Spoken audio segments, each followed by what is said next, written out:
वक्फ संशोधन विधेयक पर जेपीसी की रिपोर्ट अभी संसद में आई भी नहीं है कि इसके खिलाफ मुसलमानों ने मोर्चा खोल दिया है और उतरने की धमकी भी दे दी है। अज़दुद्दीन ओवैसी ने तो वक्फ के समर्थन में सीधे सीधे सरकार को धमकी दे दी और कहा कि मस्जिद की 1 इंच जमीन भी नहीं छोड़ेंगे। ये रिपोर्ट देखिए।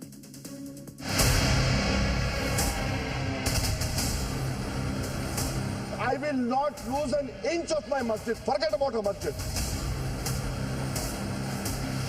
भारत का संविधान किसी के पिताजी का संविधान नहीं। वक्फ बिल के खिलाफ एजेंडे में लगे भाईजान। अब आपको दिख रहा है साजिश।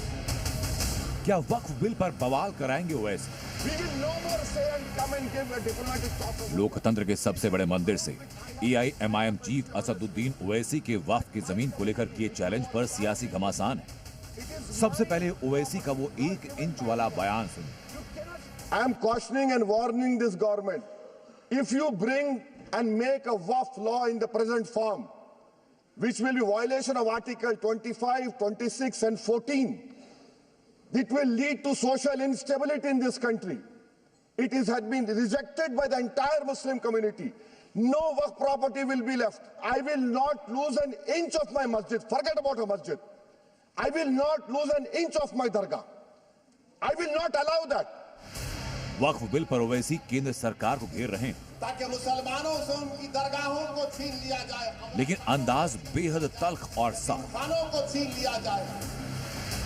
असदुद्दीन ओवैसी का दावा कि इससे धार्मिक अधिकार प्रभावित होंगे। ओवैसी का कहना कि वक्फ बिल में अनुच्छेद 25, 26 और 14 का उल्लंघन है।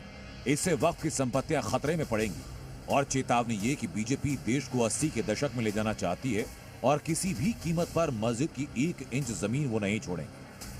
ओवैसी ने आरोप लगाया कि ये बिल वक्फ की संपत्तियों को हथियाने के लिए लाया जा रहा है, जिस पर केंद्रीय मंत्री गिरिराज सिंह ने जवाब दिया। ये तमाम चीजें उससे एक ही मकसद है कि जितनी वक्फ प्रॉपर्टीज है सरकार उसको छीनना चाह रही है। इसमें मस्जिद भी है, दरगाह भी है, खानका भी है, कब्रिस्तान भी है।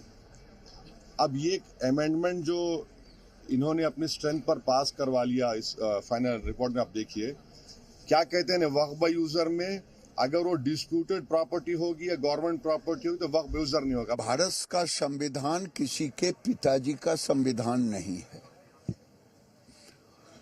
और ओवैसी गलतफहमी में ना जिए। ये कानून की राज है। कोई समाज, मुसलमान हो या हिंदू, कानून से ऊपर कोई नहीं है। बहुत डरा लिए देश को। अब सवाल ये कि वक्फ बिल को लेकर भाईजान डरे क्यों? दरअसल वक्फ के पास 90% संपत्ति के कागज हैं, जिसके बाद बिना दस्तावेज कब्जाई जमीनें सरकार वापस लेगी। इसमें कई मस्जिदें, कई दरगाह, कई मजार और कई कब्रिस्तान शामिल होंगे। साथ ही वक्फ बोर्ड से मुस्लिम एकाधिकार खत्म होगा। विपक्ष लगातार वक्फ बिल विरोधी एजेंडा चला रहा है, लेकिन जेपीसी अध्यक्ष जगदंबिका पाल का दावा है कि 428 पन्नों की रिपोर्ट में हमने हर खंड में संशोधन का अनुरोध किया। ओवैसी, नासिर हुसैन और सभी ने अपना इनपुट दिया। हमने उनके संशोधन के आधार पर मतदान किया और बहुमत के आधार पर संशोधन को स्वीकार किया। बावजूद इसके 428 पेज की रिपोर्ट में 281 पेज पर असहमति नोट देकर विपक्ष वक्फ बिल पर राजनीति कर रहा है। मुतवल्ली केयर टेकर वक्फ के इंटेंशन के विपरीत जिस तरीके से आप देख रहे हैं कि उस वक्फ की ज़मीनों को खुर्द-बुर्द कर रहे हैं, तो आज उसके लिए एक अमेंडमेंट लेके आए हैं। खुद ओवैसी साहब उसके मेंबर रहे हैं, हर समय उन्होंने भाग लिया है, अपने अमेंडमेंट्स मूव किया है, उस पर वोटिंग हुई है, एडॉप्शन हुआ है, नोट ऑफ डिसेंट लगा हुआ। ये देश में क्यों भ्रम फैला रहे हैं? निश्चित तौर से ये गंभीर बात है। हमने विरोध इसलिए किया था क्योंकि वो हमारे एक पक्ष के लिए उसके खिलाफ ये बिल है और ज़बरदस्ती थोपा जा रहा है। हमने कहा था कि वाकई में जब विरोध किया तो जेपीसी को भेजा गया था इस बिल को, तो हमने कहा कि अगर जेपीसी में गया तो उम्मीद है कि कुछ इंसाफ की उम्मीद जगी है, लेकिन उसकी कमेटी में एक तरफा उसी तरह से उसको रिपोर्ट बना करके पेश किया गया है। सियासत अपनी जगह, लेकिन सवाल ये कि ओवैसी का वक्फ को लेकर एजेंडे का दिल्ली चुनाव से कनेक्शन क्या है?